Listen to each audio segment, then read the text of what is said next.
तो बच्चों आज हम पढ़ेंगे जब लाइट किसी सरफेस के ऊपर इंसिडेंट होती है तो क्या क्या हो सकता है।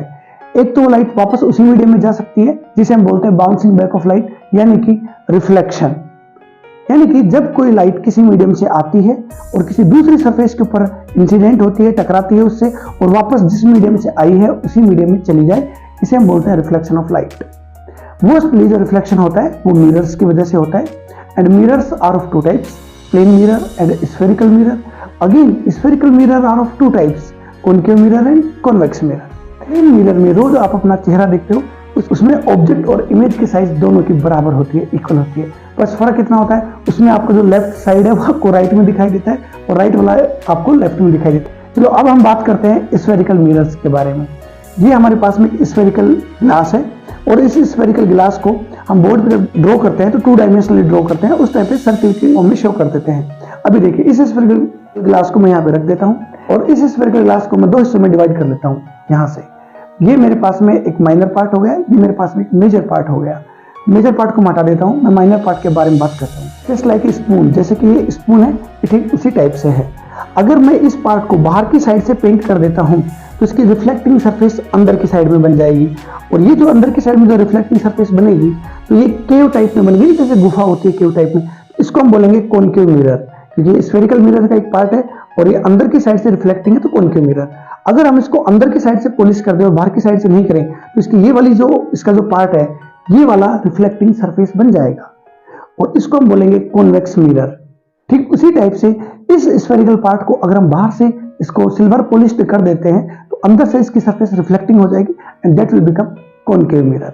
और अगर इसको इनर साइड से इसको सिल्वर पॉलिश कर देते हैं तो इसकी रिफ्लेक्टिंग सरफेस बाहर की तरफ हो जाएगी and that will becomes convex mirror. अभी हम बात करते हैं reflection of light by concave mirror. तो कॉनकेव मिरर का हम कंप्लीट डायग्राम बनाने के बजाय इस टाइप से एक कर्व सरफेस शो कर लेते हैं और बाहर की साइड में इसको लाइन लाइन ड्रॉ कर लेंगे जिससे कि ये लगे कि इस साइड से हमने इसको सिल्वर पॉलिश किया हुआ है और अंदर की जो इसकी सरफेस है वो रिफ्लेक्टिंग सरफेस है।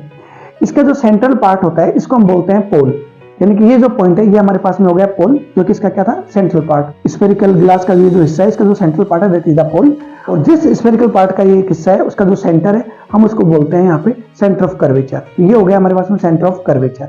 और एक स्ट्रेट लाइन जो सेंटर ऑफ कर्वेचर और पोल इन दोनों को मीट करती हो, इन दोनों से पास होती हो, हम इसको बोलते हैं प्रिंसिपल एक्सिस। कोई भी रेज इस प्रिंसिपल एक्सिस के पैरेलल रेज आएंगी यहाँ पे, उसे इंसिडेंट होकर के इस किसी एक पॉइंट से पास होती हैं और ये जो पॉइंट है ये सेंटर ऑफ कर्वेचर और पोल के बीच में है। हम दूसरी लाइन ड्रॉ करके देखते हैं, ये देखिए दूसरी लाइन, ये भी यहाँ से रिफ्लेक्ट होने के बाद में उसी पॉइंट से पास हो रही है।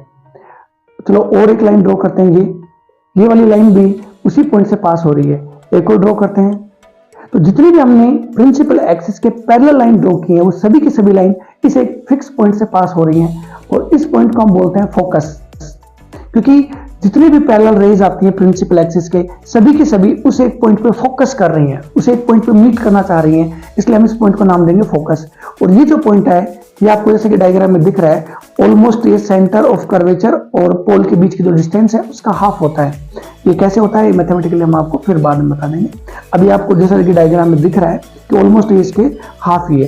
तो ये जो है सेंटर ऑफ कर्वेचर से लेकर के पोल की जो डिस्टेंस है वो जिस स्फेयर का ये कॉनकेव मिरर एक पार्ट है उसकी रेडियस हो गई और ये उसकी रेडियस का हाफ हो गया, यानी कि पोल से लेकर के जो फोकस के बीच की जो डिस्टेंस है that is half of the distance of pole and centre of curvature. इसको हम बोलते हैं फोकल लेंथ।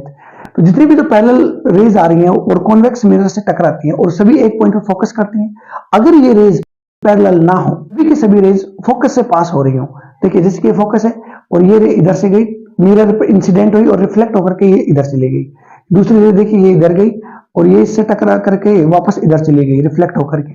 तो जितनी भी रेज जो कि फोकस से पास होंगी और मिरर से रिफ्लेक्ट होकर के आएंगी वो सभी प्रिंसिपल एक्सिस के पैरेलली वापस चली जाती हैं। अगर यही रेज सेंटर ऑफ कर्वेचर से पास होकर के कॉनकेव मिरर पे इंसिडेंट हो, रिफ्लेक्ट हो, तब क्या होगा। तो देखिए जब ये सेंटर ऑफ कर्वेचर से पास होकर के जाएंगी और मिरर से रिफ्लेक्ट होंगी तो जिस पाथ से ये गई थी उसी को रिट्रेस करेंगी, उसी पे वापस आ जाएंगी।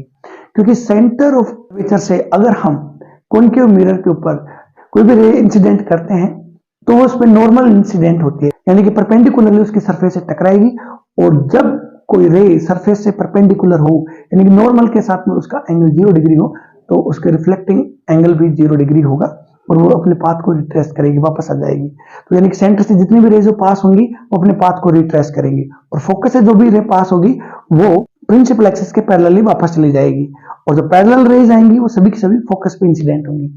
तो अब हम बात करते हैं reflection of light by convex mirror. ये हमारे पास में एक कॉन्वेक्स मिरर है, इसके अंदर की साइड में हमने सिल्वर पॉलिश किया हुआ है और ये प्रिंसिपल एक्सिस है जो इसके फोकस और सेंटर ऑफ कर्वेचर से पास हो रही है। अभी हम प्रिंसिपल एक्सिस के पैरेलल जो भी रेज आएंगी वो इसमें इंसिडेंट होने के बाद में डिफरेंट डिफरेंट डायरेक्शन के अंदर चली जाती है। लेकिन ये क्या, अगर हम इन रेज को डॉट डॉट करके आगे बढ़ाते हैं तो हमें ऐसा लगता है कि किसी एक पॉइंट से ये पास होकर के आ रही है and that is the focus of convex mirror. तो ये जो पॉइंट है रियलिटी में मिरर के बैक साइड में होता है और हमें ऐसा लगता है कि इस पॉइंट से किसी एक पर्टिकुलर पॉइंट से वो सभी रेज आ रही हों। ठीक उसी प्रकार से अगर सभी रेज हम यहां से ड्रॉ करें जो कि फोकस की तरफ आ रही हो तो इस पे इंसिडेंट होने के बाद में प्रिंसिपल एक्सिस के पैरेलली वापस चली जाती हैं। अगर ये सभी की सभी रेज कुछ इस टाइप से आए कि हमें ऐसा लगे कि अगर सेंटर पे आकर मिल रही हैं तो ये सभी की सभी रेज वापस अपने पाथ को रिट्रेस करेंगी, जिधर से आई थी उधर ही वापस चली जाएंगी। तो this is the reflection of light by convex mirror. अभी हम बात करते हैं image formation bye concave mirror. बड़ा ही इंटरेस्टिंग सब्जेक्ट है। कभी हमारी इमेज को उल्टी करके दिखा देता है, कभी हमारी इमेज को मैग्नीफाइड यानी कि बड़ी करके दिखा देगा, कभी हमारी इमेज को छोटी करके दिखा देगा और कभी हमारी इमेज को सेम साइज के दिखा देगा। तो कभी हमें ये उल्टा कर देगा, कभी हमें सीधा कर देगा। इसमें अलग अलग टाइप की इमेजेस बनती हैं। इसमें रियल इमेज भी बनती है और इसमें वर्चुअल इमेज भी बनती है। देखिए कैसे, रियल इमेज का मतलब होता है कि जिस इमेज को हम किसी स्क्रीन पर उतार सके, पर्दे पर उतार सकें, वो रियल इमेज होती है।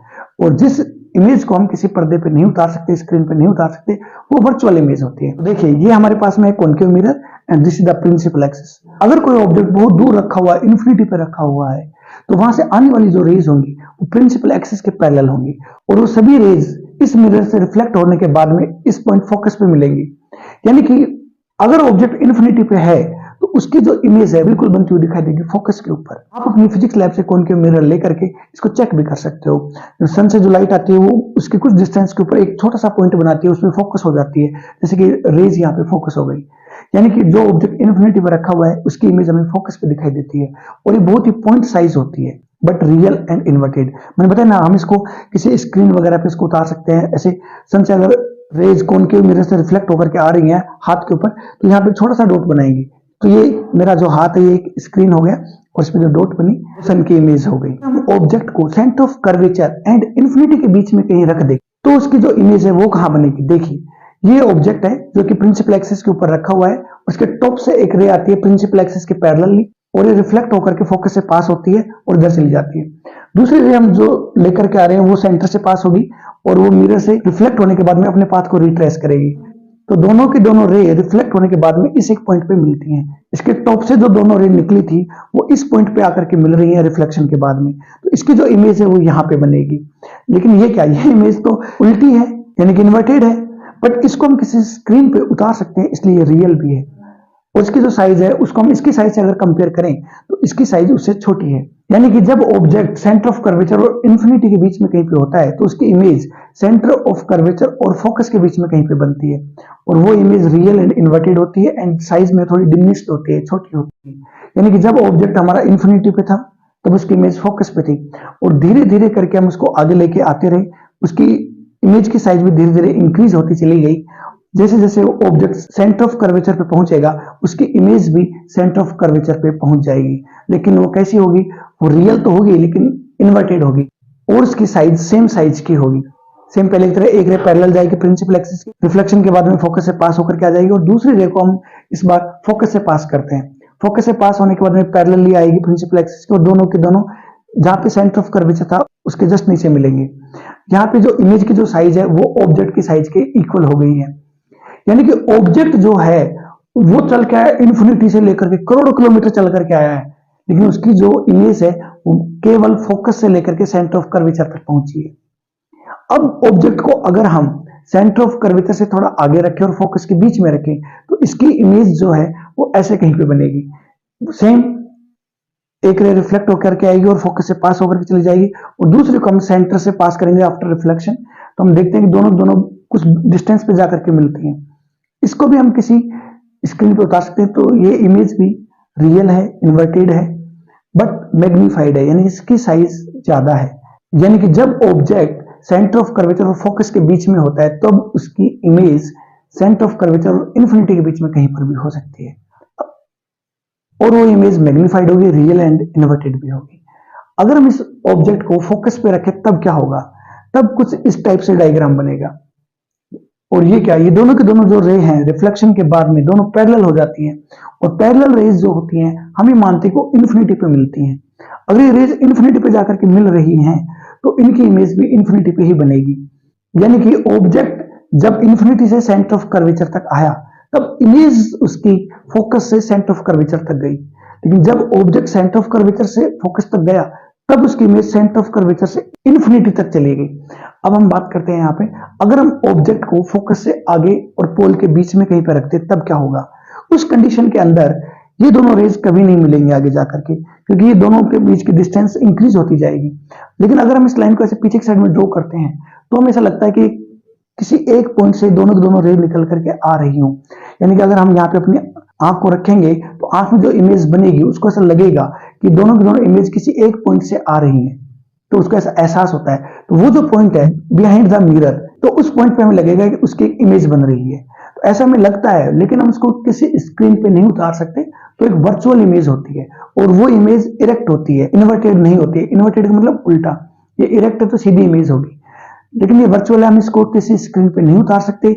और ये कहां पे बनेगी, बिहाइंड द मिरर, और साइज में भी मैग्नीफाइड होगी। ऐसे कॉनकेव मिरर हमारे पास में 6 टाइप की इमेजेस बनाता है, जिनमें से केवल एक इमेज ऐसी है जो कि वर्चुअल और इरेक्ट है, बाकी सारी उसकी रियल और इन्वर्टेड थी। और वो कौन कौन सी थी, जब ऑब्जेक्ट इन्फिनिटी पे था, सेंटर ऑफ कर्वेचर और इन्फिनिटी के बीच में था, सेंटर ऑफ कर्वेचर पे था, सेंटर ऑफ कर्वेचर और फोकस के बीच में था, और फोकस पे था, तब तब उसकी इमेज रियल एंड इन्वर्टेड थी। लेकिन फोकस और पोल के बीच में उसकी इमेज वर्चुअल एंड इरेक्ट थी। So these are the image formation by concave mirror. अब हम बात करते हैं कॉन्वेक्स मिरर के बारे में। ये हमारे पास में कॉन्वेक्स मिरर है क्योंकि इसका सेंटर ऑफ कर्वेचर और फोकस बिहाइंड द मिरर होता है। तो ऑब्जेक्ट को आप कहीं पर भी रखोगे, पैरेलल रे आएगी, इंसिडेंट होगी और रिफ्लेक्ट होकर ऐसे चली जाएगी। अगर इस रिफ्लेक्टेड रे को हम आगे तक ड्रॉ करते हैं तो फोकस से पास होती है। दूसरी रे को अगर हम सेंटर से पास करना चाहें इस टाइप से, तो वो इस रे को यहां पर इंटरसेक्ट करती है। यानी कि इस ऑब्जेक्ट की जो इमेज है वो हमें यहाँ पे दिखाई देगी, और वो इमेज जो इसकी होगी वो थोड़ी डिमिनिश्ड होगी, छोटी होगी, और वो भी वर्चुअल होगी। एक्चुअली जब भी इरेक्ट इमेज बनती है वो वर्चुअल ही होती है मिरर के अंदर, तो ये कैसी होगी, वर्चुअल। और बिहाइंड द मिरर है तो इसको हम किसी स्क्रीन पे उतार नहीं सकते, तो वर्चुअल ही होगी। तो these are the image formation by concave and convex mirror.